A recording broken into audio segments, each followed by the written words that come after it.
Hello and welcome back. Now that you're here, we can begin the next discussion as we return to Jujutsu Kaisen to speak about a man who can somehow have infinite potential in only 2 fights. The same man that rivals Gojo in talent and is tough enough to survive a world slash only a couple months after becoming a sorcerer. This man, of course, is Hiromi Higuruma, the Shining Blade of Justice. We are going to go over all of his relevant stats and feats in just a second, so without further delay, let's get into it. The first thing that needs to be considered when discussing Higuruma is his raw intelligence. He was considered a genius prodigy even among the highly prestigious law schools in Japan, and he was even advised to become a judge before he even graduated. From Higuruma's perspective, the process of excelling in the courtrooms was just a series of simple tasks, and high-level jujutsu principles were no different to him. He was able to apply his legal thought processes to his curse techniques and learn how to reinforce his body and manipulate cursed energy by working backwards from the barrier techniques that he was automatically granted, much like Hikari's technique allowed him. So being able to fully understand them to work backwards is an extremely impressive feat to begin with, especially when you consider he was able to reach the level of a grade 1 sorcerer in under 2 weeks. His genius doesn't end there. He was able to keep up with characters like Kusakabe when explaining and reasoning with the various complex techniques and circumstances while spectating Sukuna and Gojo's battle. And finally, he was able to achieve reverse curse technique and domain amplification in just 2 months after being a completely normal person for the majority of his life. The narrator states that Higuruma's raw talent is equal to Gojo's, which is consistently shown to be true at the very least. For instance, Sukuna claims that he is able to use his curse technique and domain amplification nearly as perfectly as the king himself. For a more direct comparison, during Hidden Inventory, Gojo was 16 years old and had at least a decade of experience manipulating cursed energy and his innate technique, in addition to constantly spending time with a master of reverse curse technique. And despite that massive advantage over Higuruma, Gojo still needed to be pressured far more, having been left in a catatonic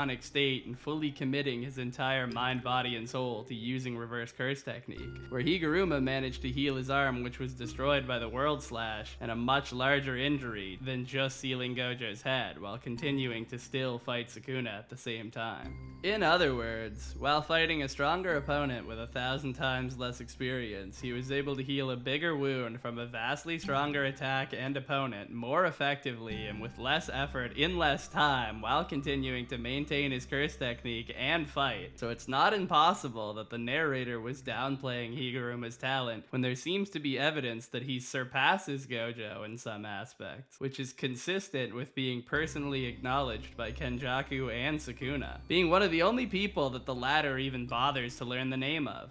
The true power of Higuruma isn't just expressed by his intelligence, however. He also boasts considerable physical stats. For example, his combat speed is easily in the high end of the verse, as he's able to pressure and quickly dominate Yuji, who even without cursed energy can casually break world records and zip around at about 60 kilometers per hour. And this is consistent with him being relative to Sukuna's combat speed in his final fight. Higuruma's speed isn't nearly as impressive as his durability is. He is one of the only characters in the verse to survive a world slash, and his strength is similarly impressive. He was able to completely overpower Yuji, who Megumi states would be able to beat every single member of the Sisters Exchange at once, including Maki, provided that no cursed energy was involved. Therefore, in under 2 weeks, Higuruma learns the reinforcement required to overpower a stronger version of Yuji, and firmly places himself above the physical strength and dexterity of every student combined, which isn't too hard to believe when you consider that he reached the level of a grade 1 sorcerer in 12 days and claims that the average opponent dies in a single blow.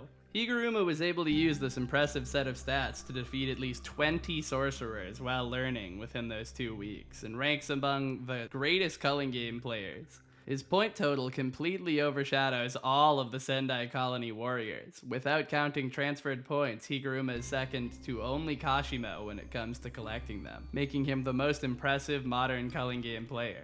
His great knowledge of barrier techniques allow him to comfortably use domain amplification just 2 months after becoming a sorcerer, which is incredibly impressive when you consider that the only beings able to use this technique have either been trained directly by Kenjaku, who is the greatest barrier user in the world, or is the King of Curses himself. Even if you downplay the impressive nature of domain amplification, it is undeniable that Higuruma is the only non-special grade to ever use it, yet again reinforcing the notion that his talent and genius far surpasses his current level, and the feats we've been shown don't even scratch the surface of his true potential. The true source of Higuruma's oppressive power is his domain expansion, Deadly Sentencing. Staying consistent with Hikari, domains that are gifted innately seem to always be far more refined than the average domain, resulting in Higuruma not needing a hand sign at all, and instead he only seems to need to tap his gavel on the air to activate the domain, completely blitzing Yuji, who is able to react to Mahito's quick domain activation in Shibuya.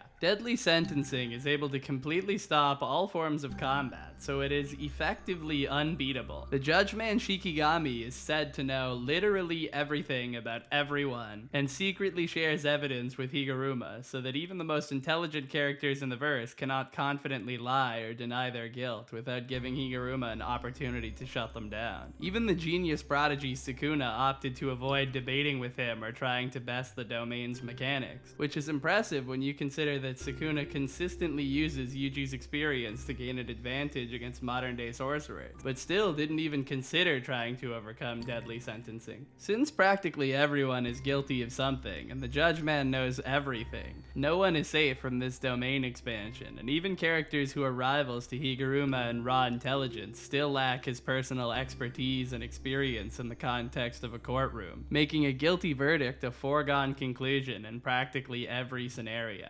The Judgeman's punishments are also uniquely flexible, as it was able to adapt to Yuji not having a developed technique and Sukuna wielding a powerful curse tool in order to apply its punishment in the most effective way possible. Some might consider that taking Sukuna's tool wasn't as harsh as taking his curse technique would have been, but when you consider how powerful a tool Mai was able to make for Maki when she sacrificed herself, and then apply that same concept to the vastly superior Yorozu, who is a master of creation, it is entirely possible that Kamutoke was powerful enough to instantly kill anyone who wasn't able to avoid its effects, like Kashimo or Gojo. So essentially, Higuruma's domain is much more consistent than some might assume, but due to Judgeman's ability to prosecute even minor crimes, Higuruma's opponents can only hope for confiscation in the best case scenario, and many of them will be subject to the blade guaranteed to instantly kill. In any given fight, he will always be able to use his domain, and unless he willingly cancels his technique, he will practically always be able to apply at least confiscation to his opponents. And at his level of skill, there are only a handful of characters who have any chance of putting up a fight against him at all without their technique. Even Sukuna needed to use his technique to avoid being killed by the Executioner's blade, meaning that without Yorozu's sacrifice, even the King of Curses would have been brought to justice. In conclusion, Hiromi Higuruma was able to raise from being a nobody with no background, skill, or knowledge of Jujutsu to the level of battling and impressing true form Sukuna in just 2 months, rivaling or surpassing the potential of even characters like Mahito or Gojo and Yuta. With raw intelligence alone, he was able to accomplish nearly every one of the most complex Jujutsu techniques and principles like they were simple puzzles. Higuruma has managed to accomplish so much so effortlessly that it's clear even the narrator is downplaying him when he is said to be only